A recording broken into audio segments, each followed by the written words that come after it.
Hello everyone, আমি স্বাধীন আবার একটি নতুন ভিডিওতে। তো আমি ভালো আছি, তোমরা কেমন আছো সবাই জানিও কমেন্টে। তো চলো আজকে দেখাবো মেনলি হাঁটু ব্যথা কী করে সারানো যায় বা নি পেন রিলিফ এক্সারসাইজ। জাস্ট 2 থেকে 3টি এক্সারসাইজ দেখাবো, তোমরা বাড়িতে বসেই করতে পারো, কোথাও যাওয়ার দরকার নেই বা সেরকম কোনো ইনস্ট্রুমেন্টেরও দরকার নেই। নর্মালি সিম্পলভাবে বাড়িতে বসে এই কয়েকটা ব্যায়াম তোমরা করতে পারো, বিশেষ করে যারা বয়স্ক মানুষ বা যারা কোনো খেলতে গিয়ে বা কোনো কাজ করতে গিয়ে হাঁটুতে চোট লাগে বা হাঁটুতে পেইন হয়, বা সিঁড়ি দিয়ে দোতলায় উঠতে গেলে 3তলায় উঠতে গেলে ওঠার পরে একটা থাকান মনে হয় যে হাঁটুতে একটু সমস্যা হচ্ছে। তো সেই ক্ষেত্রে কয়েকটা 2 থেকে 3টে ব্যায়াম দেখাই, তো এইগুলো করতে থাকো, দেখবে অনেকটা রিল্যাক্সেশন আসবে এবং নিজের অনেক ভালো লাগবে, হালকা মেসেজ হবে। তো চলো কথা না বলে শুরু করি। দেখো, প্রথম ব্যায়াম যেটা করবে, অ্যাকচুয়ালি কী হয়, আমরা সবসময় কী হয় সোজাভাবে হাঁটি, মানে নর্মালি সিম্পলভাবে সামনের দিকে হাঁটা চলা করি। কিন্তু হাঁটু ব্যথা সারানোর ক্ষেত্রে বা হাঁটু ব্যথার যে ব্যায়ামগুলো আছে সেক্ষেত্রে কী করবে, ফার্স্ট টাইম যাবে পিছনের দিকে হালকা হাঁটবে। নর্মাল যেরকম আমরা সামনের দিকে হাঁটি বা হাঁটাচলা করি, তো এটা কি করবে এই ক্ষেত্রে পেছনের দিকে হাঁটবে। হ্যাঁ, অবশ্যই পেছনের দিকে একটু দেখে নেবে। দেখা গেলো 50 মিটার জায়গা একটা রাস্তা দেখলে বা 100 মিটার পেছনে ফাঁকা আছে, তো মাঝে মাঝে একটু দেখে নিলে হালকা করে এরকম নর্মাল স্পিডে। তুমি এরকম কোনো কথা নেই যে খুব জোরে হাঁটতে হবে বা একদম আস্তে হাঁটতে হবে, সেরকম না। নর্মাল তোমার যেটা স্পিড থাকে, তো তুমি ব্যাক সাইডে মানে উল্টো দিকে হাঁটো, গোদা বাংলায় বলতে পেছন দিকে হাঁটো।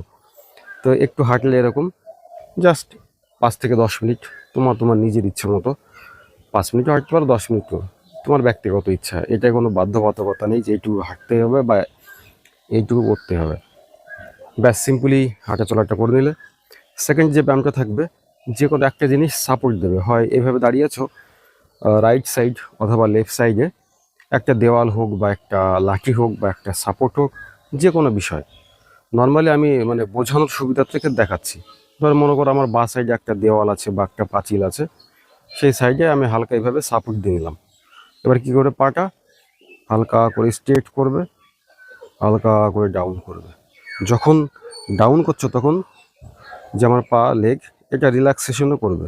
যখন উপরে উঠবে একদম স্ট্রেট করে এইভাবে সাপোর্ট দিয়ে 2 থেকে 3 সেকেন্ড অথবা 5 সেকেন্ড, মানে 2 থেকে 5 সেকেন্ড মতো এরকম হোল্ড করবে। আবার ডাউন করলে, আবার আপ করলে, ব্যাস এরকম একটু হোল্ড করবে। এই যে যে সেকেন্ড এক্সারসাইজটা দেখাচ্ছি, এই যে যে স্ট্রেট করলে এবং রিল্যাক্সেশন করলে আমাদের কি হয়, এই হাঁটুর মাঝখানে 2টো লিগামেন্ট থাকে। একটাকে বলে এসিএল আর একটাকে বলে পিসিএল, এবং দুটো হাঁটুর মাঝখানে একটা জেলি টাইপের জিনিস থাকে যেটাকে আমরা বলি মেনিসকাস। মানে এটা চিকিৎসা বিজ্ঞানের ভাষায় বলা হয়, তো এটাকে বলে যে জেলিটাকে, ওইটাকে বলা হয় মেনিসকাস। এটা কি হয়, অনেক বয়স হয়ে গেলে আমাদের তখন মেনিসকাসটা একটু দুর্বল হয়ে যায়। তখন কি হয় আমাদের ওই, অনেকে বলে বয়স্করা যে অমাবস্যা পূর্ণিমা আসলে বা একটু বেশি হাঁটাচলা করলে তখন এই ব্যথাটা হচ্ছে। কিন্তু অ্যাকচুয়ালি কারণ হচ্ছে এই মেনিসকাসটা দুর্বল হয়ে যাওয়ার দরুন। দেখবে একটা মেশিন হোক বা একটা মোটর হোক, তো সেইখানে গ্রিজ ব্যবহার করা হয় দুটো ঘর্ষণের মাঝখানে। কিন্তু আমরা তো মেশিন নই, যেহেতু আমাদের মানব রক্তে মাংসে গড়া শরীর, তো আমাদের এই জেলিটা যত বয়স হবে তত আস্তে আস্তে তার কার্যক্ষমতাটা একটু কমে যায়।